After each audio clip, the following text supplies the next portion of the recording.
Saya mau minta tolong. Minta tolong apa ini? Kok ngedeni gitu, minta tolong apa?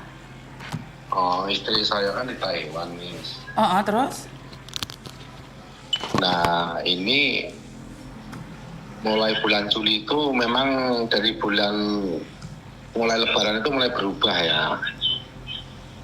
Terus? Terus di bulan Juli itu hilang Siapa yang hilang? kontak. Oh, hilang kontak. Terus?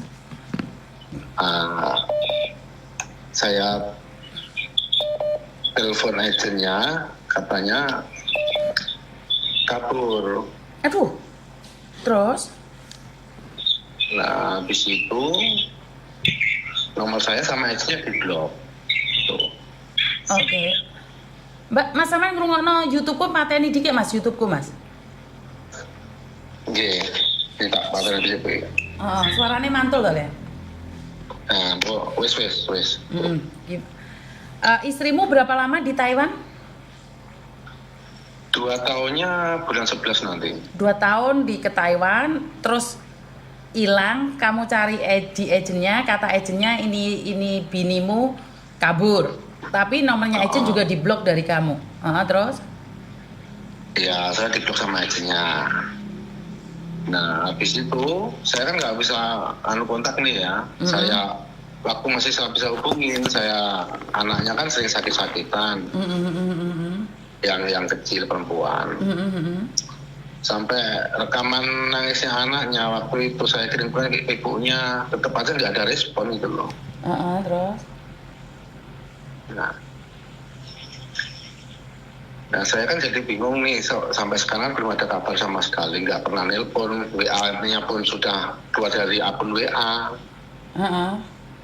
Kan seperti itu. Terus? Jadi mau minta tolong gimana pencerahannya itu. Pertanyaan saya, sebelum istrimu hilang, apakah kamu bermasalah? Tidak ada masalah sama sekali, bahkan dia itu memang, saya kan ada utang ya di sini. Setelah utang-utang itu selesai, dia langsung hilang itu. Katanya ada rasa nggak nyaman, nggak bahagia seperti itu. Maksudnya gimana kok nggak paham? Nah, sedangkan, Maksudnya gimana? Katanya nggak bahagia gitu sama saya. Tidak bahagia denganmu. Oke, terus? Nah, saya sebelum kejadian ini memang ada si temennya perempuan itu nelpon, katanya dia nelpon istri saya itu, ditelepon istri saya, katanya enggak, sekarang ada yang perhatian sama saya. Dan gitu, intinya seperti itu.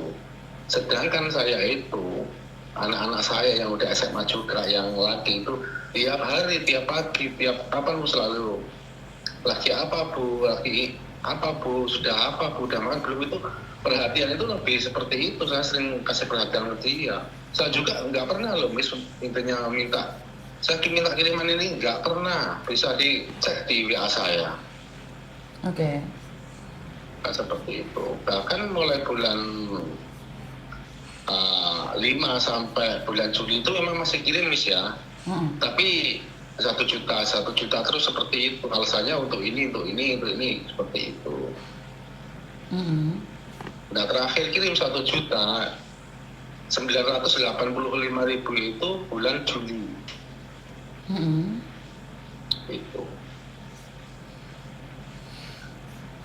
Nah, menurut anunya kan kabur seperti itu. Dan setelah itu emang ada si kawan yang ngasih kabar, katanya dengan seseorang yang seperti itu. Oke. Kalau yang kabar yang Anda terima dia bersama seseorang, terus apa yang Anda harapkan? Ya kalau saya ini seperti ini, Miss, apapun bentuknya itu kan istri saya. Oke. Apapun bentuknya istri saya, dan intinya saya itu nggak mau menganaktirikan anak saya, apapun gimana seperti itu. Artinya adalah kamu siap menunggu. Siap menunggu. Apapun bentuknya. Bahkan seperti ini kan saya ini udah kesulitan kerja nih di rumah itu. posisinya saya juga ngerawat orang tua udah jumbo, udah ini mama saya sendiri loh ya, sudah kencing, peliraannya kan harus saya potong, saya ini kan. Nah, untuk anak sekolah itu kan masih kelas 1, yang perempuan masih kelas 1. Jadinya ya antar jemput terus saya belum bisa keluar kalau anak saya yang SMA itu pulang, belum bisa kerja, seperti saya kebingungan kerja, makanya saya intinya kan kalau bisa saya suruh hubungi saya dan bisa cepat pulang apa bentuknya. Kalau nggak ada biaya saya siap biaya dari sini, kalau emang dia itu kabur nggak ada biaya, masih ada sedang kesulitan seperti itu. Oh, paham. Intinya adalah, kita butuh wong omah-omah gitu loh. Dengan cara yang baik-baik, berangkat baik-baik, pulang pun dengan cara yang baik. Seperti itu kan harapannya. Benar nggak? Oke. Saya nggak kenal kamu, saya nggak tahu istrimu. Tapi saya tidak memilih untuk menghakimimu. Kenapa? Karena memang ada benarnya juga laki-laki itu baik, Mbak. Tapi istrinya yang kurang baik. Saya tidak mengatakan bahwa semua laki-laki yang telepon itu pasti penipu atau modal kontrol saja, enggak. Saya nggak setuju juga. Tapi kadang-kadang ada juga perempuannya yang kurang benar. Nah, karena ini akan menjadi mungkin klarifikasi juga buat mbaknya yang saat ini ada di Taiwan. Ini suamimu bekerja dan kamu itu punya anak sekolah. Kalau sampai kamu kecantol laki-laki lain, ingat kamu melangkah keluar dari pintu rumahmu, ini ingin menjadi berkat buat anak-anakmu, menjunjung tinggi harkat dan martabat keluargamu, mengangkat anakmu agar tidak sama denganmu. Karena itu kamu berangkat ke luar negeri. Tapi ingat, jangan sampai kamu ke luar negeri menjadi debu. Menjadi debu artinya adalah kamu lupa segalanya, lupa tujuanmu. Sesakit apapun itu, anakmu lah. Saya tidak tahu perkaramu dengan suamimu, saya nggak ikut campur. Jika kamu bermasalah dengan suamimu, itu urusanmu. Tapi jangan sampai meninggalkan anakmu. Anakmu masih sekolah. Jika kamu keluar negeri menjadi debu, tahu nggak? Anakmu akan menjadi debu. Kenapa? Satu, dia gagal untuk melanjutkan pendidikan yang lebih tinggi. Sementara kamu maknya lulusan SMA, anakmu sekarang SMA. Lah kamu masa menghilang sih? Jadi ini buat pesan buat emak-emak yang ada di luar sana. Saya tidak peduli apapun masalahmu dengan suami. Tapi saya cuma pingin bilang, tetaplah tujuanmu untuk anakmu. Saya tidak ingin ikut campur masalah keluargamu. Tapi masalah anakmu itu lebih penting daripada semuanya. Karena tujuan kamu keluar negeri bukan untuk bersenang-senang, tapi menyenangkan keluargamu. Jadi saya sangat sedih dan kecewa saat keluarga melupakan tanggung jawabnya. Ibu keluar negeri sekolah SMA, anak SMA gak dibiayai. Gak lucu kali, gak lucu banget teman-teman ya. Bisa difahami ya yang keluar negeri.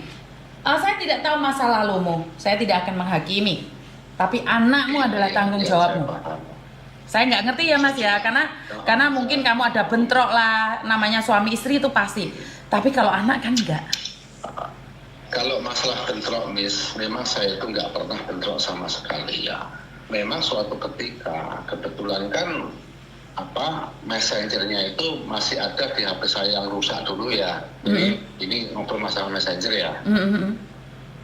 Nah itu dialah intinya itu chat dengan termasuk ya desa sendiri gitu loh. Saya peringatkan dia langsung marah-marah. Sama satu desa sendiri gitu maksudnya? Aduh. Marah-marah itu privasi gini-gini. Apa yang ada privasi, kita kan keluarga lah betul.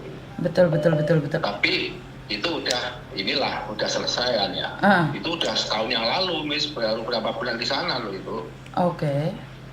Nah memang semenjak berubah itu semenjak libur ya, diperkirakan sekitar sebelum lebaran itu kan libur itu mulai berubah. Habis libur itu mulai berubah. Oke. Nah, ya intinya terus kawannya yang tag sama dia itu sekarang juga ngeblok saya gitu. Oke. Nah kan intinya dia kan minta gugat cerai nih. Katanya saya selingkuh sama teman dia yang di Taiwan katanya. Ini dengar dari orang-orang ini kan ya. Nah, terus saya ngomong sama dia saya SMS sama dia orang itu, kalau memang saya benar selingkuh sama dia, ngajak selingkuh, bukan selingkuh, ngajak selingkuh dia orang, itu malah permudah kamu untuk proses perceraian kamu kalau kamu mau buat saya. Jadi kan dia saksi kan bisa, Pak gitu. Kalau memang itu benar loh, Pak itu ya benar nggak sama saya itu? Kalau memang dia itu benar, saya itu ngajak dia selingkuh. Kan bisa untuk saksi untuk dia nanti gugat bercerai kan seperti itu. Bahkan sekarang anak-anaknya ini kan yang pasti mentalnya yang bikin saya miriskan. Tiap malam kadang-kadang ngigau sampai panas ngigau ibu kok belum pulang Pak apa ini. Nah seperti itu dalam dia maaf dia ini. Tiap dia pulang sekolah kan saya yang nunggu dia, saya yang jemput dan dia itu sempat protes sama saya. Coba kalau itu ada kan aku nggak malu sama teman-temanku. Oke.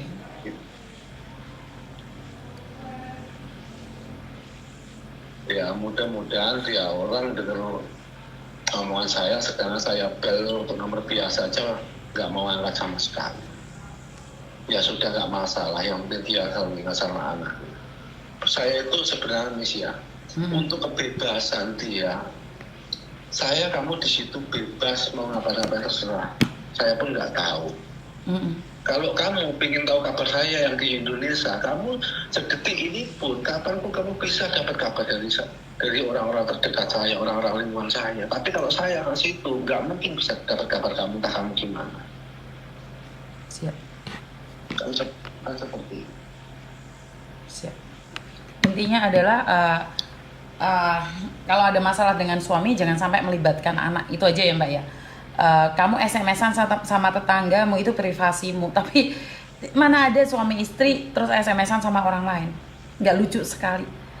Saya aja dituduh sama selingkuh sama polisi yang nuduh orang lain, tapi suami saya ketawa aja, ketemu aja kagak, teleponan juga kagak. Saya live terus, gimana saya dituduh selingkuh sama polisi? Heran aja kalian.